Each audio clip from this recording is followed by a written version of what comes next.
Guys, we are on our first ride here after the second revision of my tune.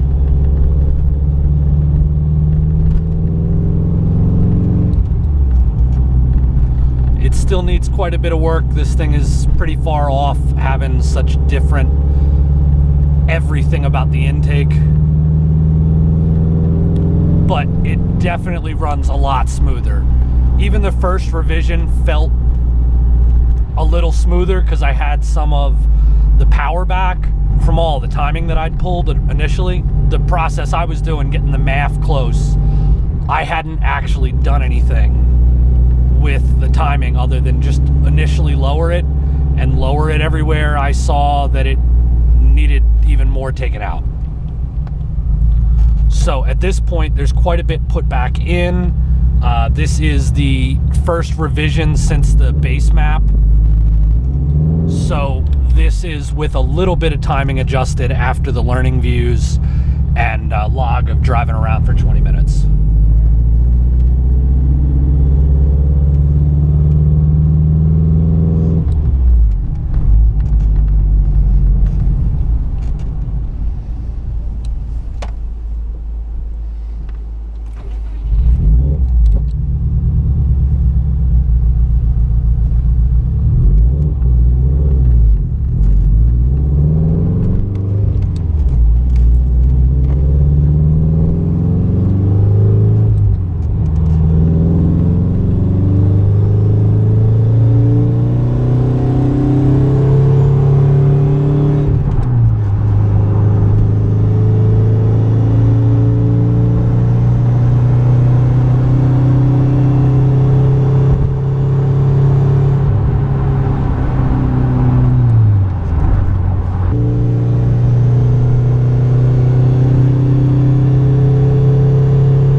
Hey guys, welcome back to the channel.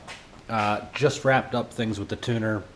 Not real happy with the way that went. I told him I wanted really good drivability and a nice, safe tune. You know, I wasn't looking for anything crazy out of it. I just wanted whatever power it was going to make safely at the boost that it just puts out. He agreed to do that and then never touched the tip-in tables. Really didn't make many changes to the MAF at all, so I must have had that pretty close before I gave it to him. And it seemed like he just kept turning up the timing. Just up and up and up. And it just kept knocking more and more and more to where I was uncomfortable. And then he told me to drive around like that for 200 miles. And that's the tune it has on it right now.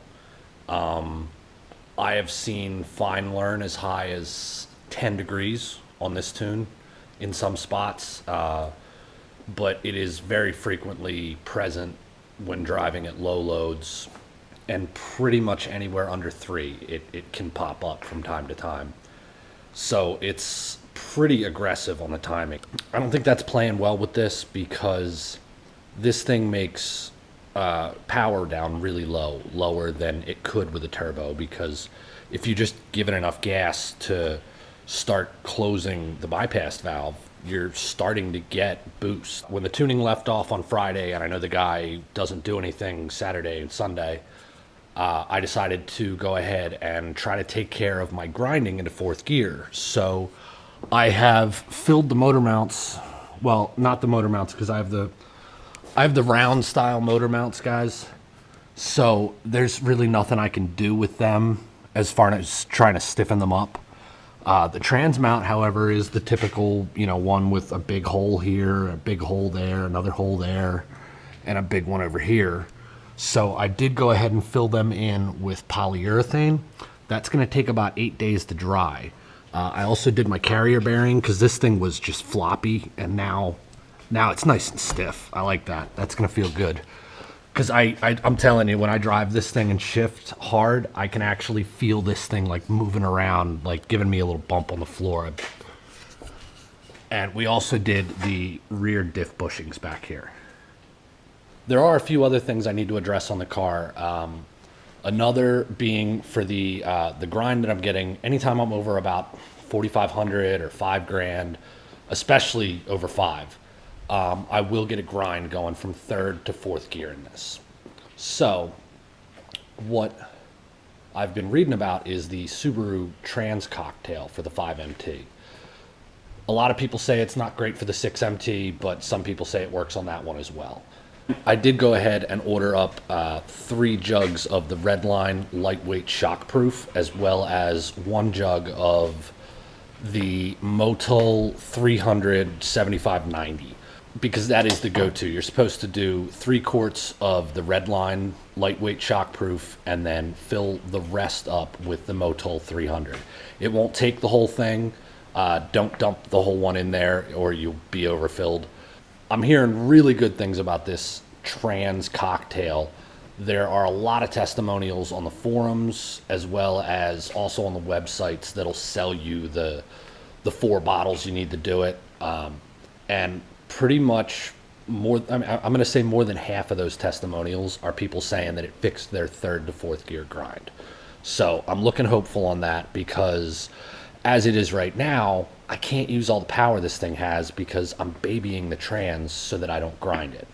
So I have to take a really long time between shifts. Whenever I was doing any of my pulls for the logging, after the first few times, and I realized that it was grinding and it was consistent, what I had to do was I had to go from third to fifth for the logs, which is kind of abrupt. I mean, I'm not saying you can't be, putting it in fifth at 90, but when you were just at 7,000 RPM, it'd be smoother if I could go into fourth. So we're going to get that taken care of. One other thing that I did do on here is the exhaust is wrapped and coated. The reason I did this is because right up here is where you would see the air filter, and that's pretty much right above the collector. Even though it's a pretty long pipe, it is still not a cold air intake. It's actually probably in the worst spot possible. It is right next to the engine, right above the exhaust, and right behind the radiator, literally touching a radiator hose.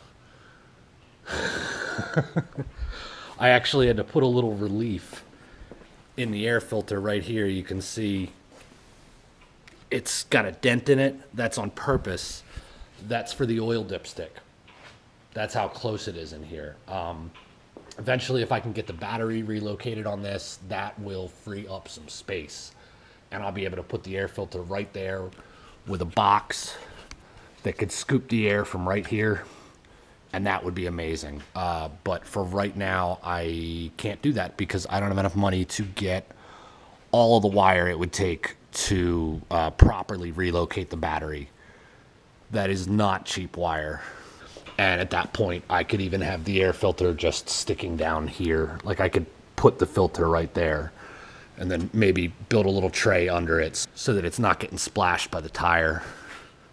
So right now, what we're waiting on is the trans oil, and I'm also going to do the axle seals because every time I come under here, it's always wet, every single time. So I'm gonna do axle seals on this, and we're gonna do the trans cocktail. Give this another, at this point, it'll be like another 6 days to dry until that stuff comes in. And in the meantime, what I'm working on is I wanna get rid of these weird ass fog lights.